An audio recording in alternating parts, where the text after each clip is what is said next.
ಕೊಟ್ಟಿದೆ ಅಂತ ಕೇಳ್ತಾನೆ ದೇವ್ರು. ಕೊಟ್ಟನೇನು ಯಾರಿಗಾರ ಅನ್ಯ ಭಾಷೆ ಮಾಡಿದ್ರೆ ಅರ್ಥ ಯಾರಿಗಾರ ಪ್ರಾಣ ನಷ್ಟ ಮಾಡೇನ ಮಾಡಿಲ್ಲ.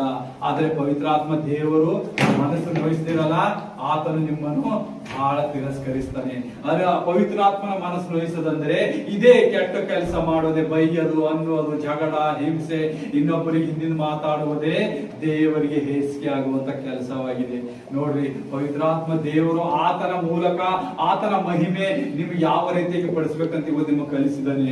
ಇವತ್ತಿನ ಹಿಡಿದು ಎಲ್ಲರೂ ಸಭೆಯಾಗಿ ಆನ್ಲೈನ್ ನೋಡುವರೆಲ್ಲರೂ ಪವಿತ್ರಾತ್ಮ ದೇವರಿಗೆ ಮನಪೂರ್ವಕವಾಗಿ ಕರಿಬೇಕು. ನೀವು ಆತನೇ ನಮ್ಮ ಸರ್ವಸ್ವ, ಆತನೇ ನಮ್ಮ ಕಾರ್ಯ ನಡೆಸುವನು. ನೀವು ಎಲ್ಲಿ ಹೋದೂರು ಬಂದೂರು ಕುಂತೂರು, ಈಗ ನೀವು ಕಾರ್ ನಡೆಸ್ಲತ್ತೀರಿ, ಗಾಡಿ ನಡೆಸ್ಲತ್ತೀರಿ, ಬೈಕ್ ನಡೆಸ್ಲತ್ತೀರಿ, ನಿಮ್ ಸೈಕಲ್ ನಡೆಸ್ಲತ್ತೀರಲ್ಲ, ಆತನೇ ನಡೆಸ್ತಾನ. ನಿಮ್ಮಿಂದ ಏನು ಸಾಮರ್ಥ್ಯ ಇಲ್ಲ. ನೀವು ಆತನ ಕೈ ಬಿಟ್ಟಲ್ಲ ಹುಚ್ಚಾಗಿ ಓಡಾಡ್ತೇವೆ, ಎಲ್ಲಿ ಆಕ್ಸಿಡೆಂಟ್ ಆಗ್ತಾವ, ಅವೆಲ್ಲ ಆಗ ಕಾರಣ ಏನು? ದುರಾತ್ಮನ ಕಾರ್ಯಗಳಿಂದನೇ. ಯಾವಾಗ ನಾವು ದೇವರ ಸಮ್ಮುಖ ಬಿಡ್ತೇವೋ ಅವಾಗ ದುರಾತ್ಮನ ಕಾರ್ಯಗಳು ನಡೆಯಲು ಸ್ಟಾರ್ಟ್ ಮಾಡ್ತದ. ಎಲ್ಲರೂ ಕರುಣಿಸಿಕೊಳ್ಳಿ, ದೇವರಿಗೆ ಮಹಿಮೆಯಾಗಿ ಪ್ರಾರ್ಥಿಸೋಣ. ಸರ್ವಶಕ್ತನಾದ ಯೇಸುವೆ ತಂದೆ, ನಿನ್ನ ಪರಿಶುದ್ಧ ನಾಮಕ್ಕಾಗಿ ಸ್ತೋತ್ರ ಏಸಪ್ಪ. ನೀನು ನಮ್ಮ ಬಾಯಿಗಾಗಿ ನೀನು ಕಾರ್ಯ ಮಾಡುವಂತ ದೇವರಾಗಿದೆ ಯೇಸುವೆ.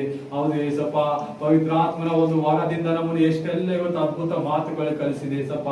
ಪವಿತ್ರಾತ್ಮನ ಮೂಲಕ ನಾವು ಜೀವಿಸುವಂತರಾಗಿದೆ ಏಸಪ್ಪ. ಲೋಕದಲ್ಲಿ ನಮಗೆ ಏನೇನು ಬೇಕು, ಧನಸ ಗೌರವ, ಧನ ದೌಲತ್ ಏನೇನು ಬೇಕು, ಐಶ್ವರ್ಯ, ನೀತಿ